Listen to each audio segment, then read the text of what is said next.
So we have two new USA-made Kershaws to check out. Now I heard that there is a couple more releases, but I have two of them. So starting it off, we have the Launch 18 in 154 CPM 154 steel, which is the powdered version of 154 CM. Aluminum handle. It is a sandwich construction like most of the Launch series out the sides, and it has a reversible deep carry clip, and it is an automatic. It has a very strong spring. It's the first thing you notice, man. This spring is very powerful. It hammers out there really good. However, you can still overcome it pretty easily one-handed. So while it does thump and it does smack, it also is still easy to close. So this is a great size, you know, as far as for EDC, and, you know, going into, you know, cutting and everything. It has 120 thousandths blade stock thickness at 20 thousandths behind the edge, which is pretty standard for Kershaw, and it cuts really well. This thing is a Precision King with this drop point blade. This drop point blade is very acute and does really good, especially because of the size of it. You know, you can kind of tuck your fingers underneath and get a lot of control with the pointer finger. So yeah, even with the pinch grip, you know, it's very utilitarian. So as far as opening things up, opening packages, utility cuts and all that, it works super, super good. And it's very comfortable in the hand while doing those cuts. Now, you can also slice with it, which is really good as well. You know, the geometry is pretty good for slicing. You know, it's not the longest blade, but you have plenty of blade length to get, you know, longer cuts.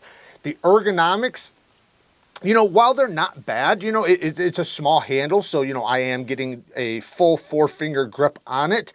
I do feel the clip a little bit. We'll talk about that, but it's still fine. You know, it passes through materials really well. I had no problem slicing with it. And like I said, the size of it, you know, just kind of makes it really capable for doing a lot of the finer tasks. You can easily turn it around and cut straps.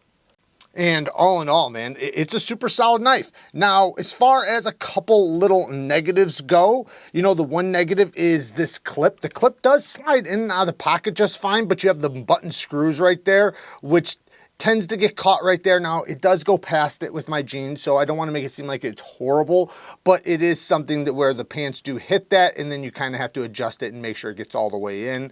Sometimes it just slides all the way in, and sometimes it hits. You know, I wish they would have inset that or at least put flat screws. Now, it also hangs out the back quite a bit, so in the hand, if you're holding it back here, you will feel that quite a bit. However, I can choke up and kind of avoid it.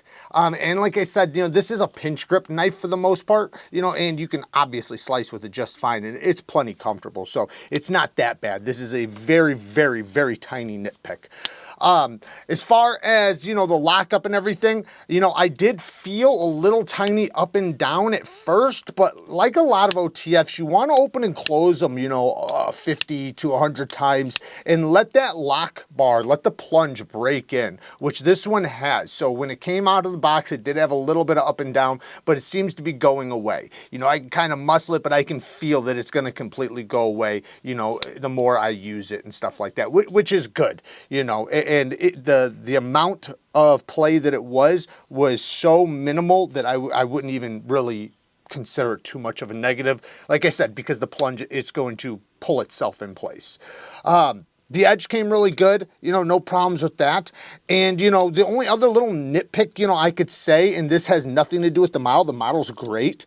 But, you know, for some people, aluminum handles do show wear. I personally like that, so I'm not upset at that at all. But some people, you know, they might not like their knives, you know, getting scratches and things like that, which if you take care of it, it's fine. But if you're throwing it around and using it on a job site, it will show the wear, which personally, like I said, I think is cool. Let's check out the next one. Now, the next one is the new Livewire Tanto, which is really cool because, you know, the Livewire has been pretty popular. It is a very, very well done OTF. I will say, you know, it feels like it's up there with just about any of the other OTFs, you know, that I felt from premium companies. We do have a Tanto blade and magna cut steel, which is awesome. We'll talk more about that here in a second. Now, the handle is an aluminum handle. just like on the original Livewire, which is, you know, pretty standard for OTFs, you know, for the most part. Now, the blade. 120 thousandths blade stock thickness at the thickest point. It does thin out right here, but 20 thousandths behind the edge. A little tiny bit thicker up in the Tanto area, but not too much thicker. Only like, you know, a couple thousandths.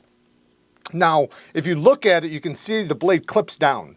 So that does allow you to get to the primary tip really well. However, the secondary tip is very good at utility cuts. You know, at opening things up, at you know, utilitarian cuts, just about anything, you know, that where you don't need to penetrate too deep, but you know, you need precision. The secondary tip is nice and acute and works extremely well, and it seems like it kind of pulls the material in very well. And you know, with the ergonomics, I personally found this knife to be extremely useful as far as, you know, just being an EDC knife. And you can always use the primary tip as well. Now, with slicing, it slices really good as also. The ergonomics are, I mean, you can just look at it. It's a super neutral ergonomic handle. So, of course, it's going to be comfortable in just about anybody's hand, you know, anybody's hand size as well. So, as far as slicing goes, this one is not only very slicey and passes through materials really well, but the ergonomics definitely back it up to where it's even more comfortable than it, you know, might be otherwise, you know. Like if you put the same geometry on another knife with an uncomfortable handle, it might not be as good. But because this is so comfortable, yeah, it's very nice to cut with. Now, as far as the action, it has a good amount of traction on the deployment switch. And it does launch out really, really good. Now, the thing is that the spring, I would say, is a little bit on the lighter side. I can easily actuate it with my pointer finger. So, you know, but I'm not saying it's weak, you know, it's not bad, but I do think that this might be even more enjoyable for a lot of people, because I've seen people take some of these, you know, with really strong springs and sit there and fight with it with two hands, you know, and then when they need to close it, like it's like they're struggling to close it. This is not like that. This is very easy to actuate. However, it's not unsafe. You have plenty of spring tension up until a certain point, so you can feel it. You know, it's not going to go off in your pocket or anything. And then once you overcome that spring, you keep it going and it launches out. And then, you know, on the close, it's the exact same, just in reverse.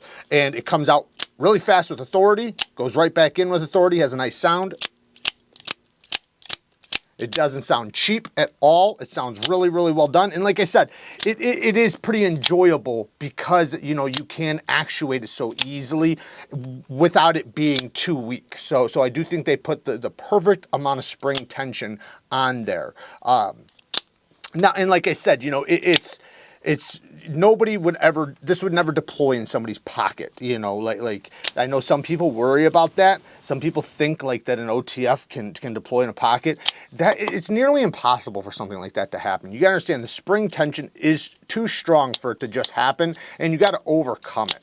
So anyways, as far as the clip works good in and out of the pocket, no problems with that. You can see how it's angled, so it kind of angles and kind of rests against the seam of your pocket on the side, which I also really like, you know, because it allows you to get your hand in there and grab anything else in your pocket without the knife being in the way. It is a little tight at first. I did notice that I had to carry it in my thicker jean pockets for a day or two, but then it got good. You know, the tension lessened up and it was fine. So, you know, if you do get it and you're like, man, this clip is really tight, just carry it, it'll break in. As far as negatives go, the one negative that I really have, probably the most, my biggest negative, because I do have just a couple little ones. One, 62 or 60 to 62 HRC on the Magna Cut. I think it should be 63 to 64. Most companies are running at 63 to 64. You know, there's been a thorough amount of testing done on Magna Cut, and even Laird Thomas has stated that, you know, on pocket knives and things like that, 63, 64 is the optimal range. Not saying there's not a place for 60, 62, but I think that would be more for like fixed blades and hard use knives and things like that. And, you know, I think in this case, I prefer the edge retention because the steel is already plenty tough. I believe Magna Cut at 65 HRC is as tough as M390 at like 60 HRC or something like that. But anyways, Not that big of a deal, but it is a little nitpick, you know. Granted, it's still going to hold a good edge. You know, it's still going to sharpen up really good. You know, I just recently tested their magnet cut on the new zero tolerance, and, you know, it felt just fine on the stone, you know. But, you know, I know the edge retention is going to be a bit less than it would be if it was at 63, 64. Now, the next little nitpick is the plunge grind and sharpening choil. I know it's an OTF, but, man, because I sharpen knives, and, you know, I like to make sure that I'm not going to hit my plunge grind, because when I put this on the stone and I start sharpening it, it's probably going, especially if I lower back my edge angle. This is 20 thousandths behind the edge with their edge angle. If I put my own edge angle on, it's going to be a little bit bigger, and it's definitely going to hit that plunge grind. Granted, you can easily cut in your own little sharpening notch if you wanted to, but, you know, still, it's still a thing, you know, and I'd prefer to already be there. It looks like you'll get maybe one good sharpening if you keep their edge angle, which, you know, their edge angle isn't bad, so you could totally do that. But if you do like to lower back your edge angle, like I do in many cases, you know, you might have to cut in a little sharpening notch.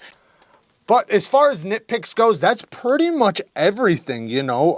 It's done extremely well. It's a two-piece construction. The tip is very acute. I did stab it into things. I wouldn't really advise that, though, because it is a pretty, not fragile, but you know, it's a pokey tip, which is what I would prefer over a super thick tip, you know, especially on an OTF. So all in all, really cool. I do like it quite a bit. And like I said, it actually impressed me more than I would have thought it would when I started testing it. You know, when I first opened it, you know, seeing it a Tanto, I was like, you know, it's a Tanto. I like Tantos, you know, especially if they're done well, and this one is done very well, so I'm very happy with the way this one performed. And, you know, like I said, you know, with the geometry and everything, it worked out really, really well in use. So all in all, I'm happy to see Kershaw coming out with some new USA made knives. Those are my favorite knives from Kershaw, or their USA line. Now, I will say I'm really hoping that they come out with a manual knife, a USA made manual knife. You know, hopefully around the $100, $120 mark. You know, I think that would be an amazing thing. They used to always be that category. They were for the longest time the best affordable USA made knives you could get, and I said that many times over. But now they don't have any manual knives, you know, in the affordable price range, $100 or less or a little over. So I'd love to see them do that. I think that the whole community would love to see that. I think it would do very well.